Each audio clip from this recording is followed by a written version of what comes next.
Hi, this is Colin Flaherty. Welcome to my podcast. You always know a loser when you're in a gambling place, whether it's a racetrack or the blackjack table or roulette wheel or wherever. The losers are the ones doubling down when they are behind. God, I just lost $200. God, I better bet $200 or else I'm going to be down for the whole day. No, that's not really the way it works if you want to not get killed too badly at the window. I think the way it happens is, when you're ahead, you use the house money to maybe increase your bet a little bit. And when you're behind, you kind of hoard your resources a little bit until you feel like you're on the table has turned, or you're on a roll, or you walk away because you've lost or you won a certain amount of money. Hi, this is Colin Flaherty. I'm the author of Don't Make the Black Kids Angry. Welcome to my podcast. No, we didn't switch podcasts to how to win $1 gajillion with no risk in Las Vegas casinos. No, but we are going to take a look here at what's going on with the Jussie Smollett case, the one that just collapsed, the actor who staged the hate crime. And now the whole thing is just unraveling. We saw yesterday where the two Nigerians now apparently they're talking about how Jussie paid them to help stage some kind of crime where white guys in Trump hats are running around beating people up, him especially. That's all falling apart now, okay? It's all undone. But now comes the interesting part. Now comes the revealing part. Now comes the part where they are exposed, and if we want to, we can see what they are really all about and what this Jussie Smollett episode really shows us about the bigger picture of what's going on in America. But before we do that, why don't we set the table? Why don't we set the table to look at what real black on white crime, black on white violence, black on white hate and hostility looks like? Oh no, it doesn't come in a parade with somebody holding up a little sign and holding their little fist up going, "I don't like white people, Black Lives Matter." No. Those people are just usually harmless idiots. They're harmless idiots until they get hired by CNN and MSNBC and NPR. Then they become somebody's useful idiots. There's an enormous amount of black on white, really nasty crime out there. And you just can't have this crime without some kind of underflow, underlying underpinning of hostility. Let's listen to these stories, and we'll just run through a couple of them real quick. Let's listen to them to kind of set the table. Doesn't seem real. Mindy Medlin thumbs through snapshots of happier times. She says the day she married her husband, Gary Medlin, in 2015 was the best day of her life. He's the love of my life, so it was like we were made for each other. It was nearly a month ago that police say this man, Philip Lee Lewis, held up the A&B Quick Stop on US 25 East. Gary Medlin was inside the store and was fatally shot, making a run for the door. He was just trying to get away. Why did I have to come to this? I just don't understand. Federal agents caught up with Lewis in Flint, Michigan, following a 3-week manhunt. Why the Michigan native was in southeastern Kentucky in the first place remains unclear. It gives me a sense of relief to know that he's not still on the run. But to me, there's just no amount of justice that'll be enough. It's a painful and confusing time for Medlin's two boys, 2-year-old Jackson and 8-year-old Bentley, left to grow up without their father. He'll miss the first day of school, graduations, getting their driver's license. There's just so much he's going to miss out on, and it's just so not fair. Mindy Medlin says her husband worked hard to take care of his family and was an innocent man caught in the wrong place at the wrong time. He was a one-of-a-kind person. There won't ever be another. Police are trying to figure out who murdered a young father in LaGrange who gave strangers a ride on Saturday night. 24-year-old James Jake Ponder leaves behind 2 young children. And the mother of those children told Fox 5's Portia Bruner she desperately hopes that someone will tell police who killed the love of her life and why. Alicia Green is one of many folks here in LaGrange outraged over the murder of 24-year-old James Jake Ponder. Police say the young father of two was fatally shot Saturday night on Troop Street after he agreed to give two strangers a ride. LaGrange Police Detective William Nelson says Ponder was with a friend on Troop Street around 8:30 p.m. Saturday when two strangers asked him for a ride. He agreed. Minutes later, he was murdered. Jake had a 2-year-old daughter named Jussie, a 7-month-old son named Caden, and a young soulmate named Layla, a young woman who described Jake as an amazing father and the first and only love of her life. Alicia Green hopes someone will come forward for the sake of Ponder's heartbroken family. 5 News alert. LaGrange police just released this picture of a man wanted for murdering a young father. Now take a close look. This is 17-year-old Travis McFarland. Warrants were issued for his arrest on murder and aggravated assault charges. Police say McFarland killed 24-year-old Jake Ponder Saturday night. Investigators claim Ponder had gone to the Troop Street area to buy a gun, and that's when police say McFarland tried to rob him and then shot him. The search is widening for the person who shot and killed a man waiting for his wife outside of a store.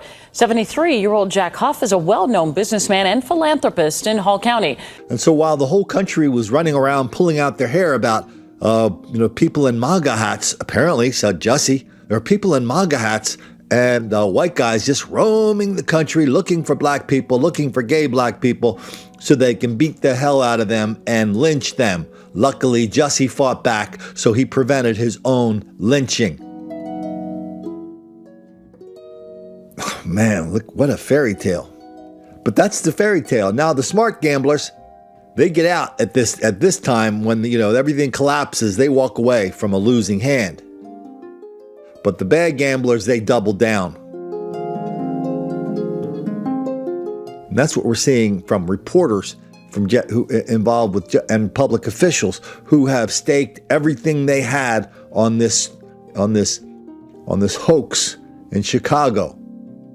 And so all the politicians were out there, right? They were all we know what they were saying, from the Speaker of the House to Joe Biden to everybody running for president, Kamala Harris, Cory Booker. What were they all saying? Same thing.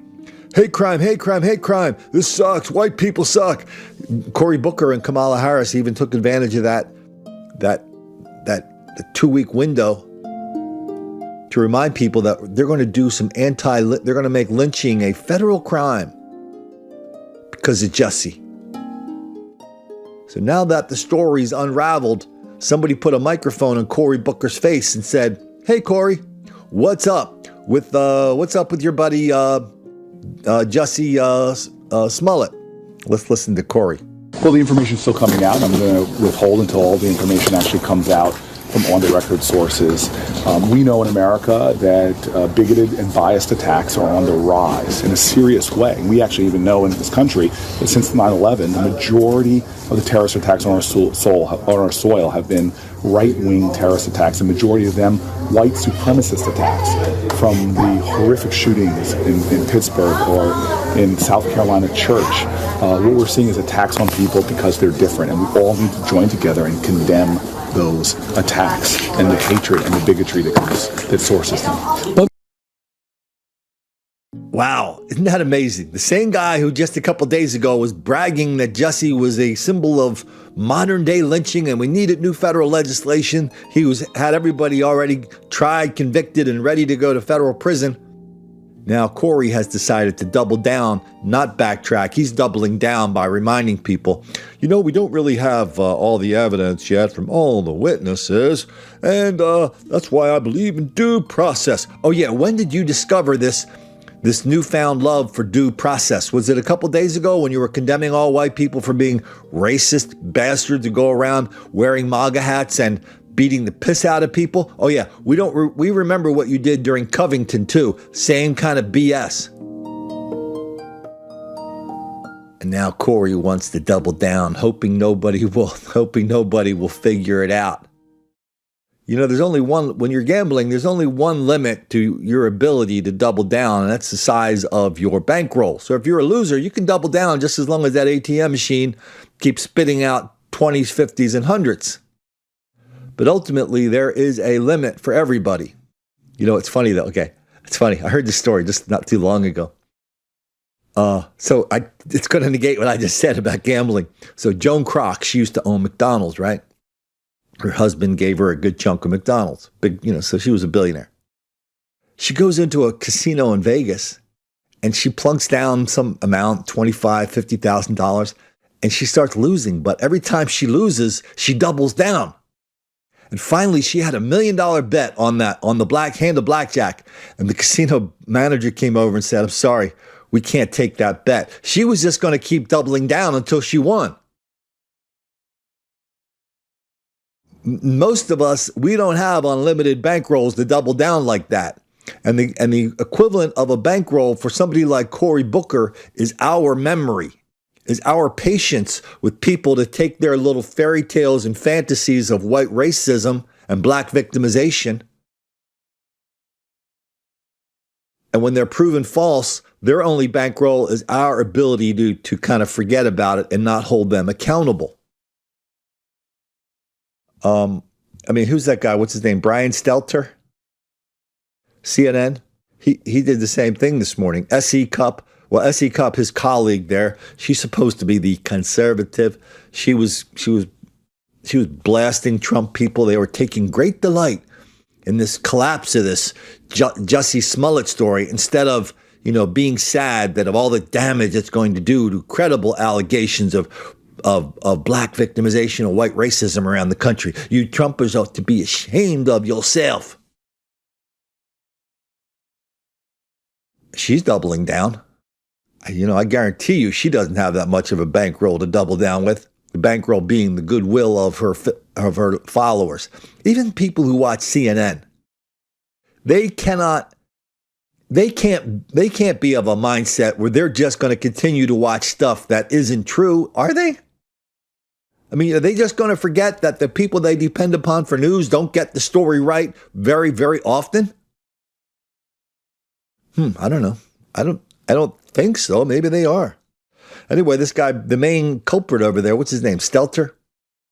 He looks like the guy from Seinfeld. Who's the guy from Seinfeld? Jason Alexander. I even forget his name on the show. Anyway, so he's the guy that he came out there today and said the same thing. He blamed conservatives for this whole mess because conservatives are weaponizing this whole business of the fake hate crime that Jussie Smollett was passing around. Wow. Double down, Brian. Double down. How long is CNN going to keep, letting you go to the ATM machine and draw on their goodwill?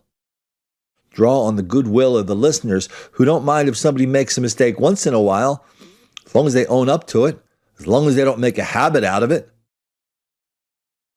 You guys just keep taking the bait, hook, line, and sinker. Does anybody care what CNN reports anymore? You took the bait on Covington, the Covington high school kids in Washington, D.C. People in MAGA hats. They're beating up Indians. They're beating up black people who read Bibles. All the time. The real story was these kids were sitting there with patience that most of the rest of us do not have, smiling as they were the objects of all these racial and sexual assault and epitaphs being thrown at them. I love that one about they call them the Bible reading black people. These black Israelites, I don't really like talking about them. They're such a fringe and unimportant group. Not like the Nation of Islam. They're an important group. But the black Israelites, they go to these big cities, they get the Bibles out, and you walk by and they just start yelling at you some really nasty things because you're a white person. That's what they were doing down there that day. Everybody knows who they are. But they were described in lots of places as Bible-reading black people. Damn. It's kind of like what happened in London a few weeks ago. They had one of these terrorist attacks with a machete. The guy's cutting the person's head off. They're chopping their head off. They killed him. BBC said the person died from neck injuries. And so this is the middle stage. Everybody's doubling down. The reporters are doubling down while the people involved, they're trying to catch their breath, and they're looking around to see what the landscape looks like.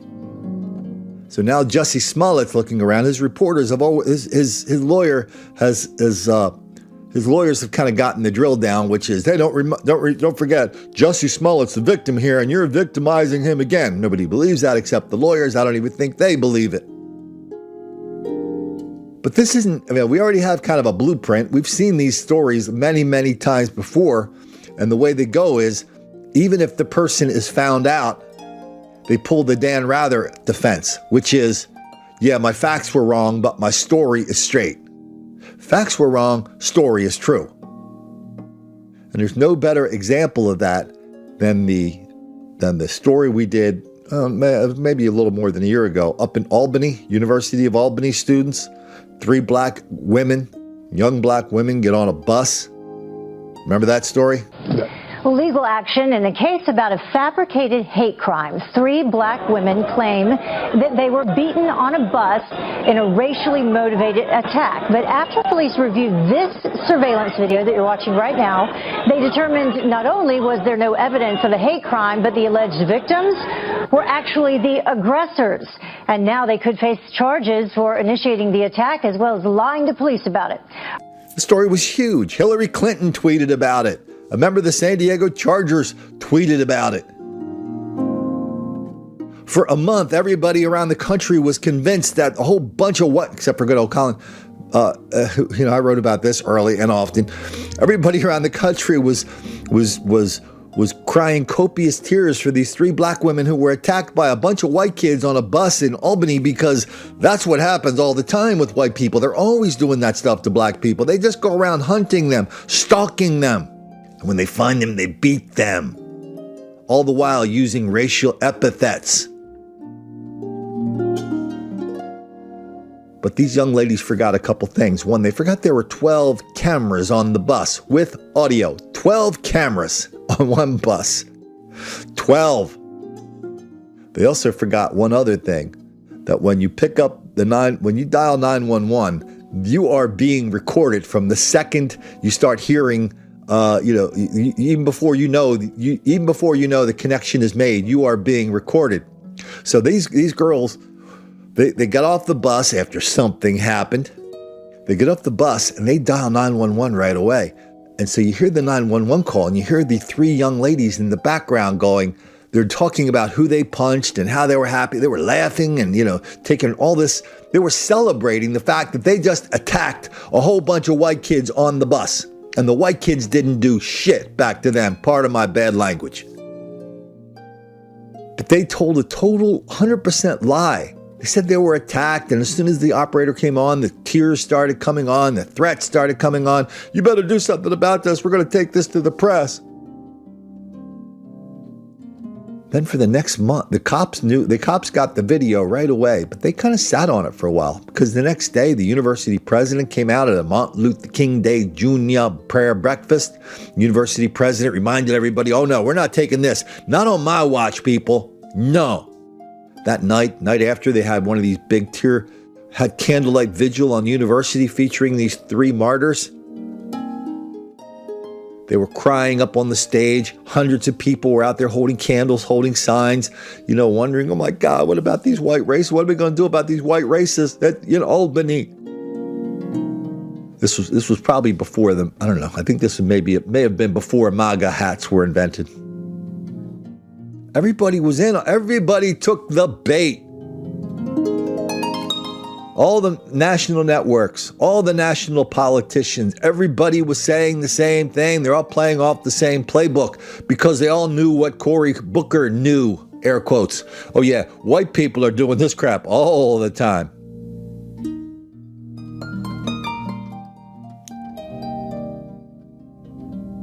So the story wound its way through Albany courts. Finally, after a month, they released the videos. After a month, they had the videos for a long time. Really after quite quickly after the attack, they had the videos. Took them a month to release them. A month of this story percolating, poisoning the entire country.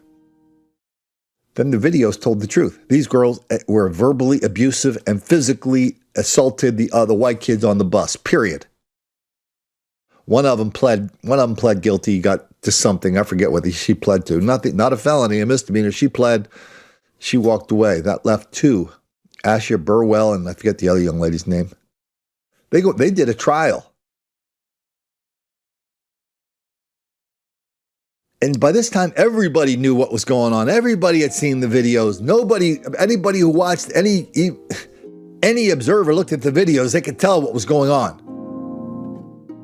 But watch this video of the verdict and the aftermath of the verdict. These young ladies were walking into court, and what you're going to hear is them being surrounded by 100 students from the University of Albany doing one of these college chants, one of these social justice warrior chants that was somehow in support of them. Every single person on that balcony that you can't see here, but we can see on the video, you'll hear it. Every single person on the balcony knew those black women were guilty of assault. They knew it. They didn't care because they knew crime is the new black entitlement. And they also knew that if they put this little bubble around themselves, nothing gets in. Nothing gets in unless it conforms to their crazy, sick worldview. No basis in reality. Let's listen to that video a little bit. Two former UAlbany students have been sentenced for their role in what they claimed was a racially charged fight on a CDTA bus. As it turns out, they will not spend time behind bars. News 10 ABC's Lindsay Nielsen has the latest. The judge sparing both women from jail time, saying that he didn't see that would do any good, but both were sentenced to 3 years probation.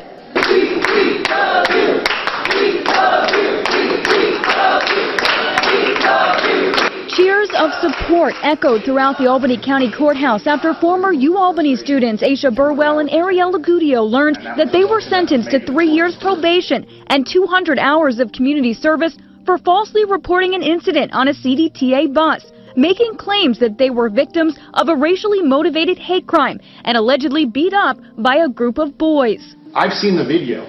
The jurors saw the video. All of the videos from the bus. What occurred on that bus is nothing close to what you reported, Ms. Agudio, and you reported, Ms. Burwell, as to what happened on that bus. Assistant Albany County DA David Rossi had this to say after asking the women to apologize for lying multiple times. I just think it's unfortunate that these young ladies chose criminal convictions rather than telling the truth and apologizing. This case was never about sentencing or punishment for us. It was about exposing the lie and vindicating the truth, and that's what we've done. Both women did speak when given their chance. I sincerely hope to express that I did not seek to harm anyone. Many things happened on that bus that should not have happened. Everything I had to say in my letter is still how I feel, and I'm thankful that you read the letter. Both Agudio and Burwell's attorneys say they believe they were victims of a racial incident.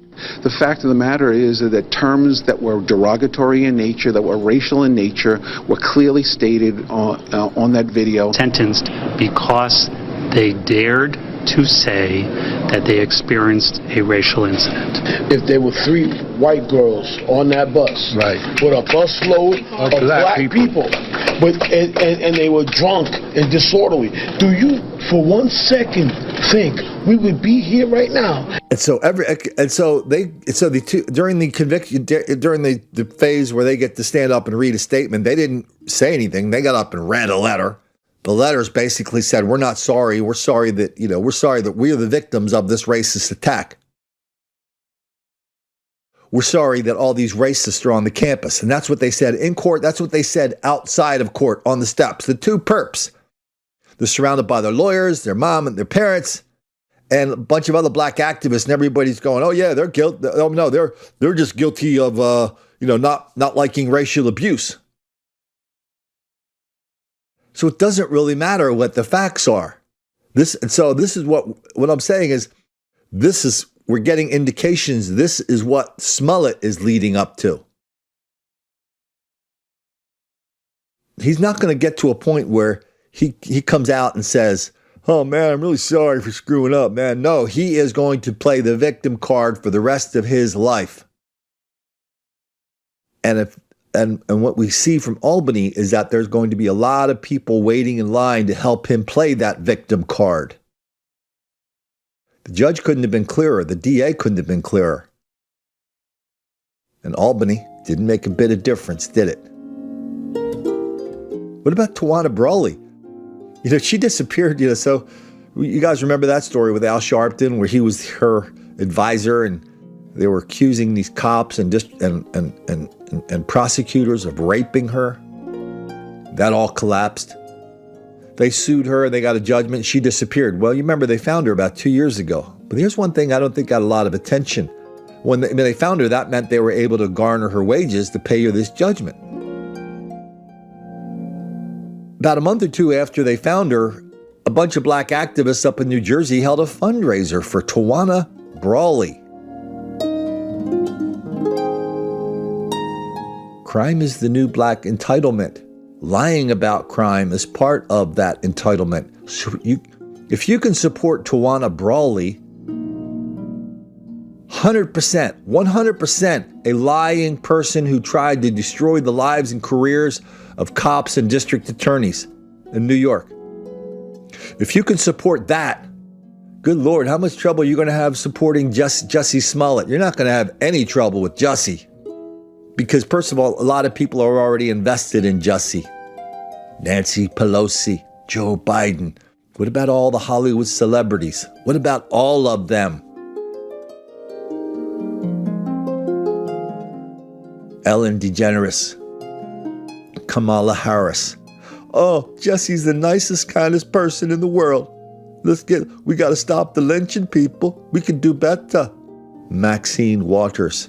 We got to stop these racist and homophobic attacks.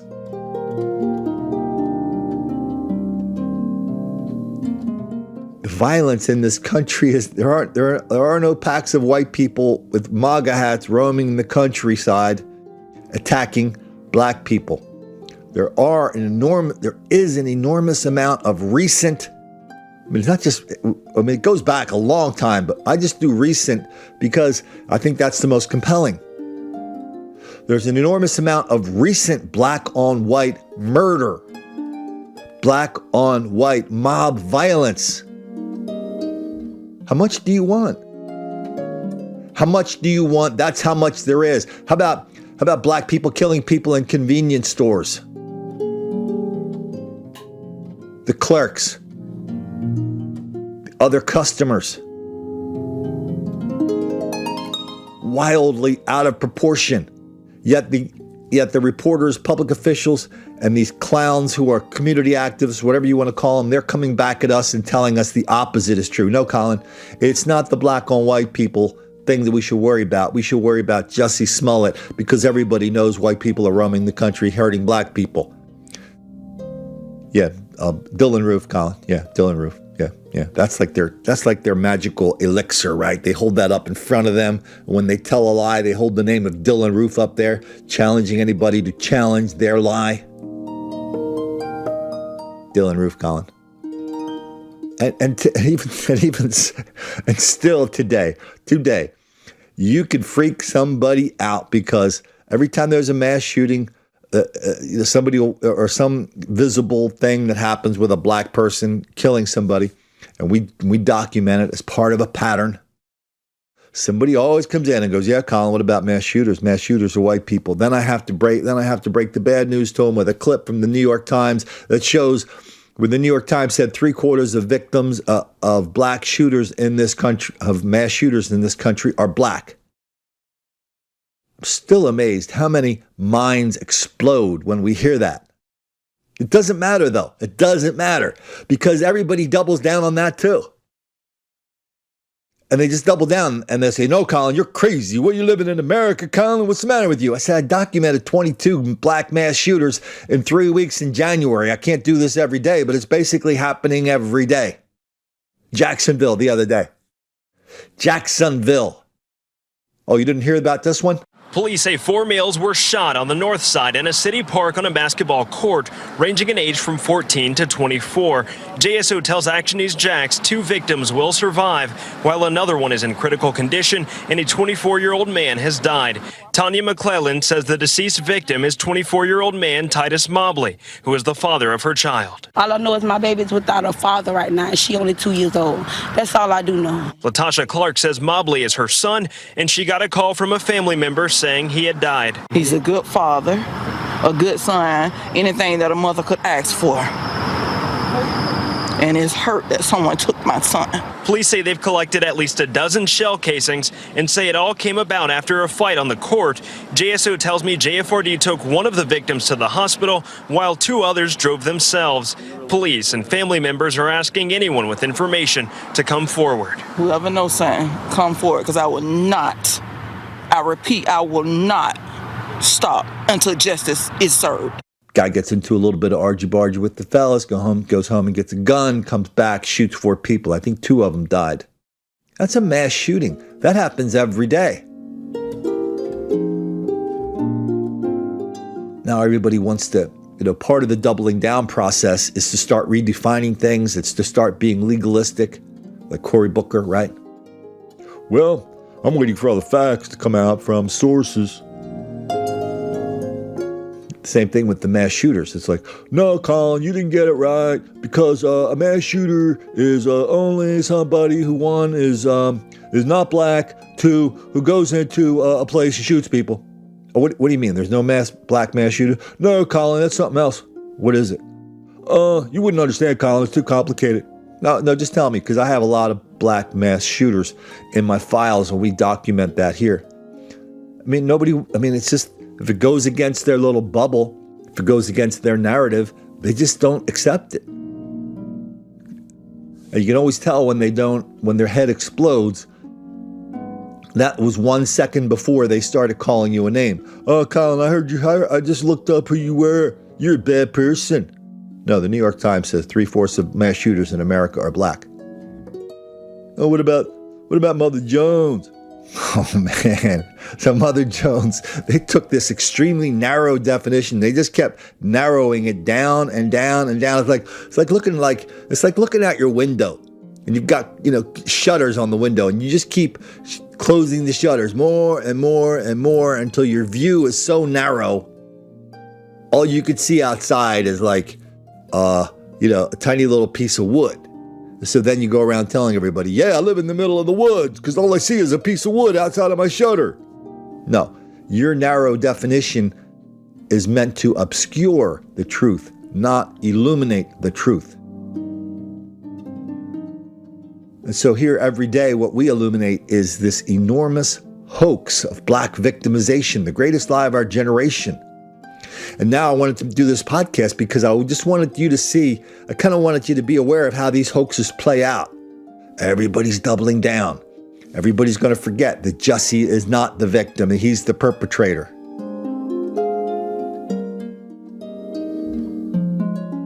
Why don't we take a second here?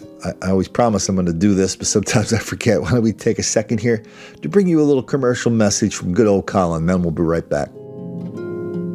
Boy, every day we're reminded of the fact that what a terrible, terrible, terrible job lots of these reporters do. I'm thinking of Don Lemon talking about how every day he's texting back and forth with Jussie Smollett. Still doing that, Don? I don't know if they let cell phones in jails, but places like Baltimore where the inmates run the jails. No, literally the inmates, the criminals are running the jails in Baltimore. Been doing it for decades. It's hard to get a cell phone in most jail cells. But Don and Jussie they're texting back and forth. That's what you call being a reporter. That's a signal to us. The signal to us of how the ridiculous level of denial, deceit, delusion going on, how these reporters are never going to figure out, how they're doing everything to shut down opposing points of view. Thank you, Google. Thank you, Facebook. Thank you, YouTube. Thank you, Twitter. And now Facebook and now Google, they're using their platforms to talk about fake news. And stories that turn out not to be true, they're giving them a sanction. Oh, yeah, this is true. Yeah, true news. You can guys all put your faith in this because we here at Google are honest brokers of the news. Apple has one of those. Ditto for Facebook. And so we only have 2 choices. One, we can just shrug our shoulders and go, you know what, I'm living in a different world. I guess I just have to get used to living with the greatest lie of our lifetime, the hoax of black victimization and white racism. And even if that means my kids aren't going to be able to go to the college they want because of punitive affirmative action, even if it means I'm not going to get the job I want, the promotion I want because of punitive affirmative action, I guess there's nothing I can do about it. That's a choice. If you want to do that, that's on you. Go ahead. You can make that choice. Some people want to know what they can do. They see what's going on. They know we can't depend on local news, national news. We can't depend on them. And as we see in the case of Jussie Smollett, we know we can depend on them for denial, deceit, and delusion. And so if you want to know what to do, I can tell you what to do, at least when you're around this page. It's really important to share, like, subscribe, and comment on all of these, wherever you see me, on Twitter, Facebook, on the podcast, wherever. Minds.com. A lot of people post my stuff over at YouTube. Go over there, check that out. I think one's called The Great Dolomite. Another one's called what's it called? Truth. Gosh, I'm sorry. I forget some of these sometimes. The Great Dolomite, something about the truth. CF Fan. Another one's called, I think it's called Barrel Tap. So anyway, these guys are posting my videos on Facebook because some of you guys don't like Minds. It's minds.com/Colin Flaherty. Some of you guys don't like that. So go to YouTube. Find them over there. They post them like an hour after I post them. Share these podcasts. If you want to take it to the next level, keep an eye out for me on your local stories. Send me some local news. A couple minutes ago, I was probably a little bit harder on the guy than I should have been, but he listened to our podcast yesterday, the day before, about Black Biker Week in Myrtle Beach and how the NAACP is really trying to institutionalize what we say around here, which is crime is the new black entitlement.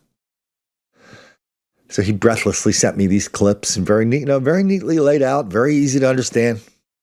Hey, Colin, did you know they're doing that down on Miami Beach too? There's something called Black Beach Week in Miami Beach. Hey, Colin, did you know there's a Black Beach Week in Biloxi, Mississippi? And, again, I'd rather get 100 of those rather than miss one. But I probably reminded him a little bit too abruptly that, I've been writing about these exact stories for a long time, doing videos, and, you really should read my books if you're gonna do that. Because all these things we covered exhaustively in Don't Make the Black Kids Angry and White Girl Bleed a Lot. So if you've been around this channel for a while, then get the books, give them to somebody. If you're new to this channel, watch some of these videos.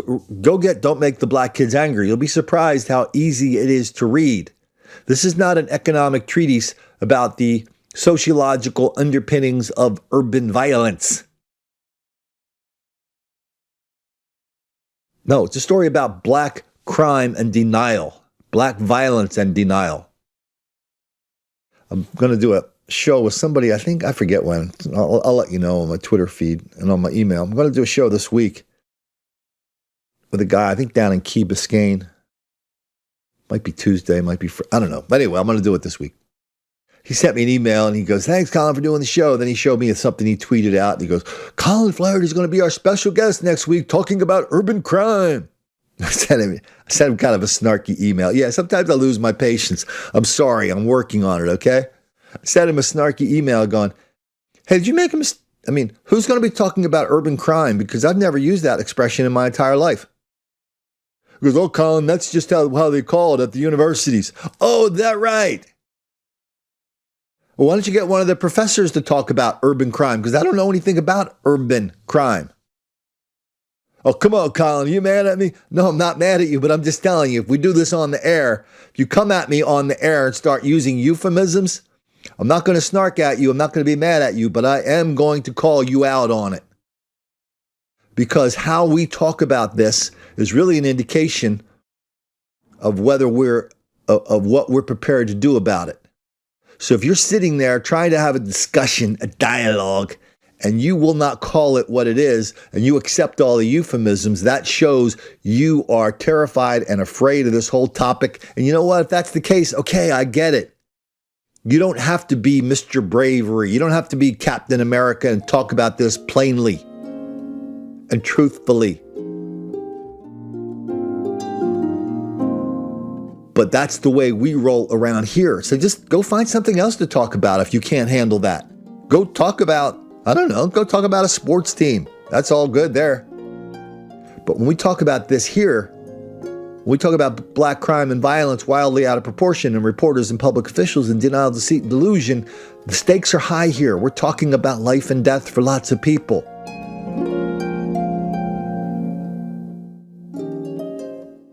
And so, so that's one way people contribute. They listen to these shows, they pass these shows around. I'll tell you, here's another way people contribute. Is if you listen to somebody on a talk radio, or if you have a favorite columnist like a Mark Stein or a George Will, or just however you, or Breitbart or whatever. If you see something you like here, whether it's a podcast or a video or one of my books, tweet it out. Email them going, hey, get Colin on your show. I mean, that's how I got on Alex Jones, Sean Hannity. That's how I got on Jimbo Hannon. Hundreds and hundreds of other shows. People were going, hey, my listeners in St. Louis really want you on the show. My listeners up in Cedar Rapids want you on the show. My listeners in New York, LA, San Francisco. That's how it works. And you don't have to make a big deal about it. Just go, hey, check out Colin Flaherty. He's the one telling the truth about what's going on out here. So that's a great way to support what we're doing. That's a great way for you to do something. If you feel like you want to be part of this, and if you still want to take it to the next level, go to PayPal and drop a few coins in good old Colin's cup. If you don't like PayPal, go to minds.com. You can find Colin Flaherty. You can find my address there. If you want to drop a few coins into good old Colin's cup, you can go to colinflaherty.com, find it there. I think if you find it there, you can even, set up a monthly thing. But just go to, but other than that, it's like paypal.me/Flaherty457, paypal.me/Flaherty457. Drop a few coins in the cup.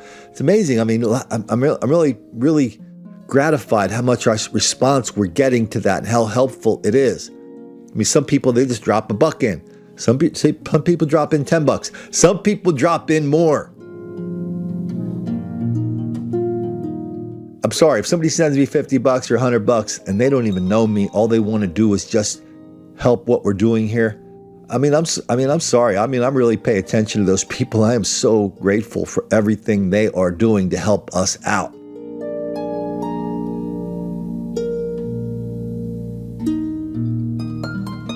All right, we now resume with the regularly scheduled portion of this podcast. All right, let's finish up with this story. It's a story of another fella involved in killing an old white couple, 74 years old, just finished celebrating their 50th wedding anniversary. They steal a car, get into a car crash, and the car they crash into is this old couple. They both died. One of the fellas died. Listen to the family. Listen to the family make a moral equivalence between the killer and the people they killed. Oh, both families are suffering, they tell us. No, you don't get to show up and say you're suffering because your kid is responsible for killing 2 old white people. You don't get that. Not in a civilized society. You just don't. All you get is to go into your house, draw your curtains, and sit there in shame for what your family member did. That's all you get. Police on Long Island tonight insisting they did the right thing, chasing suspects in a stolen car, even though that chase ended in the death of 3 people, including a husband and wife in a car hit by the speeding suspects. They had just celebrated their 50th anniversary. A passenger in the stolen car also killed. With the story, here's Long Island reporter Kristen Thorne. 2 families are mourning today, the family of Jerome and Randy Weingarten and that of 19-year-old Angelo Belford. All 3 were killed in this crash Saturday night on Route 25 in Middle Island. We're all trying to stick in there, trying to make sense of everything. Police say Belford's brother, 17-year-old Nariq Belford, was driving a stolen car and fled from an officer after failing to stop at a stop sign in Yaphank. About 5 miles later, he crashed into a car carrying the Weingardens, who were just turning into their housing development. Nariq's brother was killed. Nariq survived. He didn't know he was going to kill somebody. He's not that type of kid. He's a great kid. The police, they got to really look at how they chasing people. Police say one officer was in the patrol car at the time. They're continuing to investigate the pursuit, but believe it was warranted. In this instance, we had circumstances that permitted a pursuit when we had an individual fleeing an arrest who was driving in a reckless manner, who appeared to be under the influence of drugs or alcohol. The family of the Weingardens didn't want to speak on camera today, but their daughter told me in a message, they were the foundation of our family, our rocks. Everyone is truly heartbroken. They have touched so many lives. This is a huge loss to so many people. To the families, the other two people, our condolences. We are deeply, truly saddened. We hurting just like they are. All they can do is somehow blame the cops because their kid, who's a great kid, their kid went out and stole a car and killed people with it. Just as surely as if he had taken a gun and put it to their heads and pulled the trigger. All you get is blaming the cops. We got to figure out a way, the cops. You got to stop chasing people. Yeah, that's because everybody knows now crime is the new black entitlement. You want to steal a car and go kill somebody with it? Don't worry about it. We're going to make sure people remember that you are the equivalent of the people you killed. Hey, you're all just victims of circumstance, right? My circumstance is I'm a victim of white racism. That means if I happen to kill somebody while I'm committing a crime, well, hey, we'll just call it a draw, okay? And if Jussie Smollett goes out and creates this fake hate crime, well, that might not have been true that time, but think of all the other hate crimes that are happening every damn day. Just ask Cory Booker. White people are roaming the countryside killing people all the time. So we'll just call it a draw. At least that way, we won't make the black kids angry. I'll talk to you next time.